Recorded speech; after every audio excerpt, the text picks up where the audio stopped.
ahli astronomi senior yang menjadi rujukan dari NASA sendiri. Beliau mengatakan begini,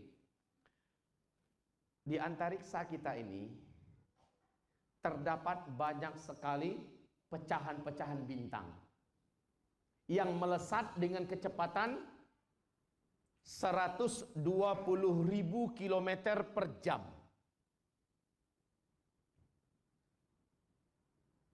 Satu butir meteor tersebut dengan kecepatan laju begitu, ini bumi. Ini meteor, ya.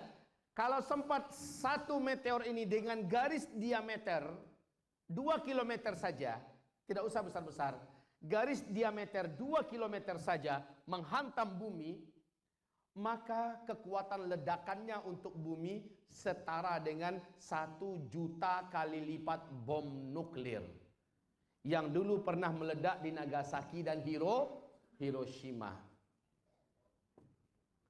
Sementara sejak 2013 bumi kita diumumkan oleh NASA secara resmi memasuki arus sungai meteor di ruang angkasa. Waduh, ibu paham maksudnya? Paham bu maksudnya? Cepat bilang, biar dijelasin. Ini di ruang angkasa. Ini arus sungai meteor. Jumlah meteor di sini ratusan juta, bahkan sampai miliaran, melesat dengan kecepatan 120.000 km per jam, ya, kilometer per jam. Nah, bumi kita sejak 2013 ini masuk arus sungai meteor, nyeberang istilahnya. Paham Bapak Ibu? Coba lihat di 2017 ini. Sudah disebutkan tahun-tahun, bulan demi bulan apa, dari tanggal ke tanggal berapa, buka di YouTube. Penjelasan dari NASA jelas sekali, penjelasan dari pakar-pakar seismologi dan lain-lainnya menjelaskan tentang bulan-bulan berapa bumi kita ini akan menyaksikan melesatnya sangat banyak meteor di atas langit secara telanjang mata. Baik, satu meteor tadi yang garis diameternya 2 km saja sudah bisa menghasilkan kekuatan ledakan setara dengan 1 juta kali lipat bom nuklir. Lah, ini meteor. Kalau jatuhnya ke laut dengan kekuatan ledakan begitu, pernah lihat film Deep Impact? Belum pernah ya? Memang orang kampung. Lihat di Deep Impact, ledakan satu meteor kecil yang jatuhnya ke laut menimbulkan tsunami sampai-sampai patung Liberty itu ketelan oleh tsunami tersebut. Tapi menurut Michel Penn, garis diameter 2 km tadi daripada meteor menghasilkan tsunami setinggi 230 meter. 230 meter. Tsunami di Aceh berapa tingginya? 13-15 meter. Satu kota Banda Aceh tamat riwayatnya. Hanya dalam 10 menit lebih 200.000 nyawa, Masya Allah. Padahal hanya segitu. Kebayang nggak kalau 230 meter? Jangan dibayangin. Stres duluan. Kalau jatuhnya ke laut ya, tapi kalau jatuhnya di kutub utara atau kutub selatan, apa yang terjadi? Di kutub utara, kutub selatan itu ada gunung es abadi. Dihantam oleh meteor dengan kekuatan ledakan setara dengan 1 juta kali lipat bom nuklir, maka gunung es abadi itu akan mencair, permukaan air laut akan tinggi, akan naik setinggi 7 meter lagi. Maka New York, New Zealand, Chicago, Jakarta, Kuala Lumpur, Jepang, Belanda, kota-kota yang dibangun di tepi pantai di muka bumi ini hilang. 20% pulau-pulau di Indonesia hilang dari peta bumi selama-lamanya.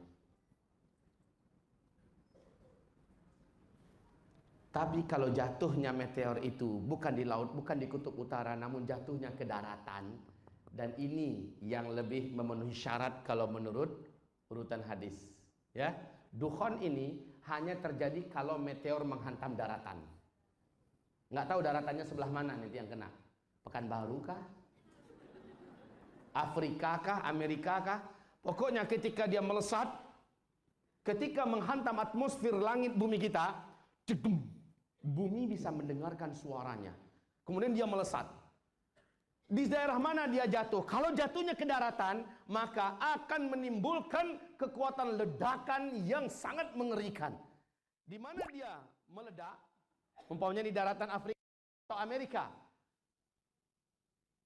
Kekuatan ledakannya yang sama dan setara dengan 1 juta kali lipat bom nuklir ini akan menimbulkan lengkungan yang dalam. Partikel-partikel bumi yang meledak tadi membumbung ke langit. Ya, coba lihat yang bom nuklir. Lihat bom nuklir bagaikan cendawan. Itu padahal satu baru dibandingkan dengan 1 juta kali lipat loh. Sudah gampang. Di YouTube sangat banyak kajian ilmiah berkaitan tentang ledakan, teori ledakan ini. Silakan, sangat banyak.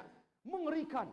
Lalu dengan cepat partikel-partikel yang membumbung ke langit tadi tebal, menimbulkan gelombang kejut dari ledakan itu, menimbulkan kekuatan laju 800 km per jam. 800 km per jam. Maka dengan cepat partikel-partikel yang tebal tadi yang gelap di langit disebar ke seluruh permukaan bumi. Dalam waktu yang sangat cepat, seluruh permukaan bumi ini tertutupi oleh kabut yang teramat sangat panas dan tebal itu. Berapa lama? Kalau menurut teori NASA tidak, bukan 40 hari, tapi menurut mereka 1 tahun. 1 tahun menurut mereka ya. Menurut siapa? NASA Amerika. Kalau kata Rasulullah hanya 40 hari, Bapak Ibu mau percaya yang mana? Rasulullah itu nggak ada pakarnya dengan ruang angkasa. Beliau bukan seorang astronom. Beliau mengatakan 40 hari, Amerika mengatakan 1 tahun. Bapak Ibu pilih mana? Yang benar aja Pak. Rasulullah ya, itulah kita. Apapun kata Rasulullah, sami'na wa ata'na. Abu Jahal, Abu Lahab datang kepada Abu Bakar. Abu Bakar, ente percaya nggak sama orang yang ngomong 1 malam dia sudah ke langit? Dia sudah ke surga, dia lihat ke neraka, bahkan dia sudah sholat di Masjidil Aqsa. Habis itu kembali sebelum subuh tadi. Ente percaya nggak Abu Bakar? Apa kata Abu Bakar? Emang ada yang ngomong kayak gitu? Ada. Siapa kata Abu Bakar? Nah ini ente sudah ketipu selama ini. Orang gila cuma yang ngomong kayak gini kan Abu Bakar. Ya yang ngomong siapa dulu? Teman ente itu Muhammad. Udah gini dia Abu Bakar. Muhammad kata Abu Bakar. Hei Abu Jahal. Hai Abu Lahab. Kalian abu-abu semua. Dengar semua oleh kalian ya. Kalau Muhammad Rasulullah yang mengatakan itu, yang ngomong kayak gitu, saya Abdurrahman ibnu Abi Quhafah lebih daripada itu percaya. Apa kata Abu Jahal? Gila lagi daripada yang ini. Itulah kita. Kalau Nabi yang ngomong, khalas. Nabi mengatakan 40 hari. Ya 40 hari. Walaupun teorinya menurut Michel Penn, menurut orang-orang dari pakar astronomi dunia mengatakan 1 tahun, khalas. Nabi mengatakan 40 hari. Saya mengimani ini kenapa? Nabi mengatakan nanti akan terjadi hujan yang mematikan. Hujan itu akan membawa unsur-unsur yang mematikan dari langit. Nah, bisa jadi yang disebutkan 1 tahun itu benar, tapi Allah memaksanya berhenti dalam 40 hari dengan hujan yang turun. Dan hujan itu berdampak bahaya untuk makhluk hidup di bumi. Bom nuklir yang meledak di Nagasaki, kan hujan turun setelah itu kan? Siapapun yang berinteraksi dengan air yang turun dari langit, sementara debu yang menggebu-gebu ke langit, yang mengepul ke langit, bahasa Indonesia yang diperbaiki itu. Ini dibawa kembali ke bumi oleh air hujan yang turun dan ini berbahaya. Banyak sekali penduduk dan masyarakat Jepang yang kehausan lalu membuka mulut mereka mati. Hadisnya jelas. 40 hari, 40 hari. Mungkin melalui hujan inilah Allah menghentikan sehingga enggak jadi 1 tahun seperti yang disampaikan oleh para pakar astronomi Amerika Serikat. Kita lanjut Bapak Ibu. Dukhon ini berlangsung selama 40 hari 40 malam akibat meteor. hadis dari Abdullah ibnu Jarir, di mana Abdullah ibnu Abbas berkata, ini yang saya sebutkan tadi, sang murid melihat gurunya pucat. Lalu dia bertanya, wahai tuan guru, ada apa denganmu? Si guru menjawab, yaitu sang Abdullah bin Abbas, saya semalaman tidak bisa tidur. Karena sahabat-sahabat saya mengatakan mereka sudah melihat meteor. Berarti besok terjadi dukhon. Coba lihat bagaimana sahabat menghubungkan antara meteor dengan dukhon. Sementara Abu Bakar bukan seorang astronom. Mana ngerti beliau tentang ini, tapi pastilah beliau mendengarkan dari orang yang tidak pernah berdusta. Rasulullah Shallallahu Alaihi dan sahabat-sahabat yang lain memahami hal yang sama, bahwa karena hantaman meteorlah dukhon terjadi. Dengan ini kita menyimpulkan bahwa simpul yang diputus itu adalah bumi mengalami hantaman meteor. Bapak Ibu tahu nggak kapan kira-kira bumi kita mengalami hantaman meteor? Mau dikasih tahu? Siap? Ya Rabb, kuatkanlah jantung Bapak Ibu kami. Saya sampaikan. Minum dulu.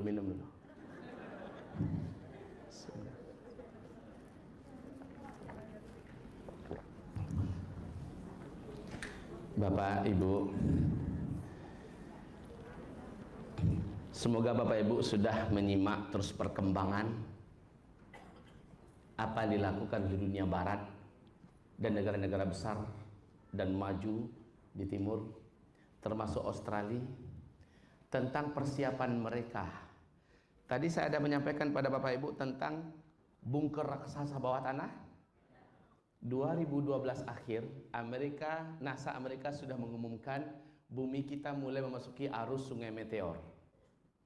Diperkirakan 2013 masuk.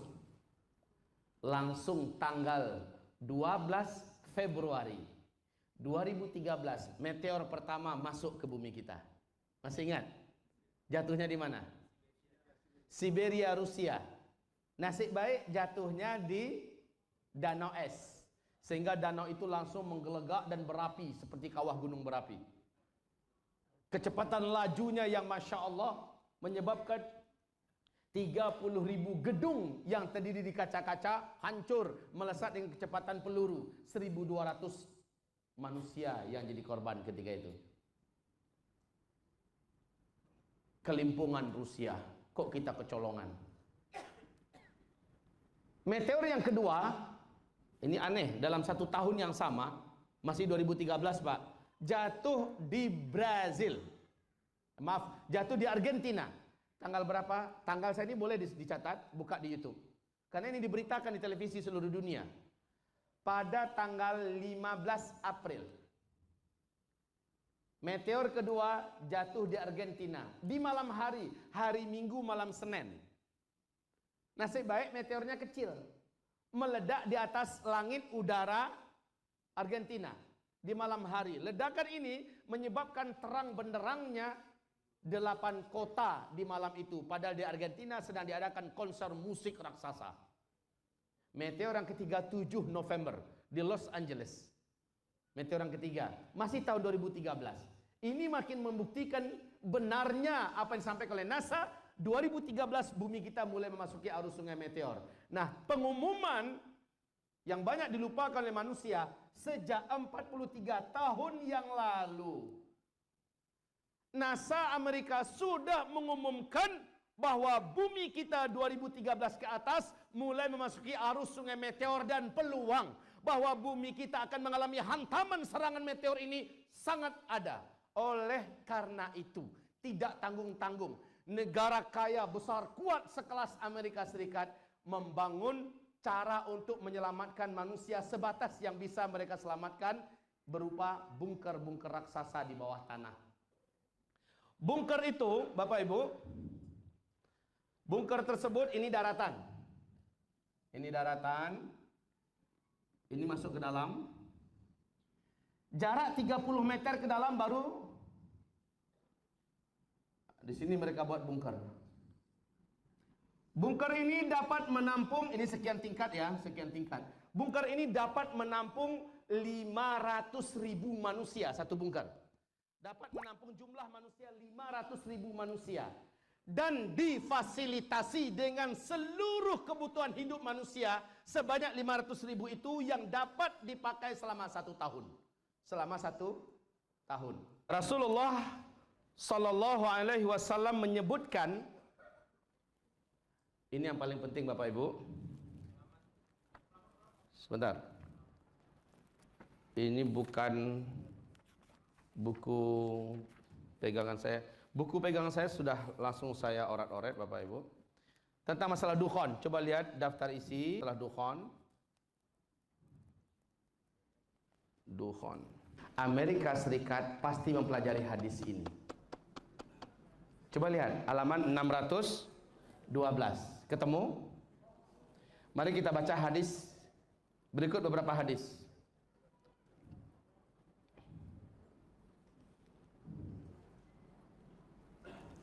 Mulai dari idza ra'aitum naran minal masyriqi thalathata ayyamin aw sab'ah fatawaqqa'u faraja ali Muhammad. Apabila kalian melihat api dari arah timur selama 3 hari atau 7 hari, maka jatuhkanlah diri kalian pada kelapangan keluarga Muhammad. Di bawahnya dari Ka'ab. Innahu yatlu'un najmun minal masyriq qabla khurujil mahdi lahu dzambun yudhi. Sesungguhnya akan muncul bintang dari arah timur sebelum keluarnya Al-Mahdi. Bintang itu memiliki ekor yang bersinar terang. Awas, ini termasuk meteor yang dimaksud. Kemudian ayatul hitsan fi Ramadan. Alamatu fis sama' ba'da ikhtilafun fin nas fa in adraktaha fa akbir minat ta'ami mastata'ta. Ini perintah Rasulullah SAW. Tanda bencana pada bulan Ramadan, karena hantaman meteor itu yang akan menghantam bumi di akhir zaman terjadinya di bulan Ramadan. Coba nanti dilihat dalam buku Zikir Akhir Zaman. Hantaman meteor spesial yang akan membuat bumi ini terjadi dukhon adanya di bulan Ramadan di hari Jumat ketika orang-orang di Mekah, di Madinah habis sholat subuh berjamaah. Terdengar hantaman dari langit.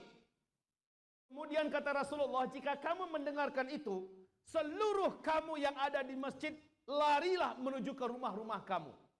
Coba lihat di Zikir Akhir Zaman. Larilah menuju ke rumah-rumah kamu. Tutup pintu rumah rapat-rapat. Tutup jendela rapat-rapat. Tutup ventilasi-ventilasi yang ada serapat-rapatnya. Masuklah ke dalam kamar. Kemudian masuklah ke dalam selimut. Menghadaplah kamu ke arah kiblat. Sujudlah dan baca. Subhanal Quddus, Subhanal Quddus, Subhanal Quddus, Rabbunal Quddus. Siapa yang melakukan itu dia selamat, yang tidak melakukan itu dia celaka dan binasa. Kalau di Mekah subuh, di sini jam berapa berarti? Hah? Jam 9, jam setengah 10. Antara itulah terjadinya hantaman dari langit dan itulah suara besar. Kita disuruh lari ke dalam rumah. Disuruh berlindung berlapis-lapis. Tutup pintu, tutup jendela, tutup ventilasi, masuk ke dalam kamar masuk lagi ke dalam selimut, kemudian sujudlah menghadap ke arah kiblat, bacalah itu. Ini juga hadisnya dhaif, tapi itulah riwayat yang ada berkaitan tentang hari Jumat di bulan Ramadan ba'da salat subuh di Mekah, Madinah. Setidak-tidaknya ada panduan sedikit banyaknya apa yang harus kita lakukan. Tapi di sini kata Rasulullah, tolong baca hadisnya. Tanda bencana pada bulan Ramadan adalah sebuah tanda di langit, sesudahnya adalah perselisihan di kalangan manusia. Jika kamu mendapatinya, maka perbanyaklah persediaan makanan sekuat kemampuanmu. Dari Khalid bin Ma'dan, dia berkata, hadis berikut ini dari hadis Al-Fitan Nuaim, innahu satabdu ayatun amudan min nar, yatlu'u min qibalil masyriq yarahu ahlul ardi kulluhum. Nanti sebelum hantaman meteor menghantam bumi, kata Rasulullah, di langit akan kelihatan terlebih dahulu bintang berekor atau meteor mengelilingi bumi. Selama 3 hari atau 1 minggu, kata Rasulullah. Selama 3 hari atau 1 minggu. Satu bumi bisa melihatnya. Berarti orang kampung, orang kota semuanya bisa menyaksikan. Siang hari, malam hari dapat disaksikan. Namun apa kata Rasulullah SAW? Faman adraka dzalika falyu'idda li ahlihi ta'ama sanah. Siapa yang menyaksikan itu, hendaklah kalian mempersiapkan makanan untuk diri kalian dan keluarga kalian yang bisa bertahan selama 1 tahun.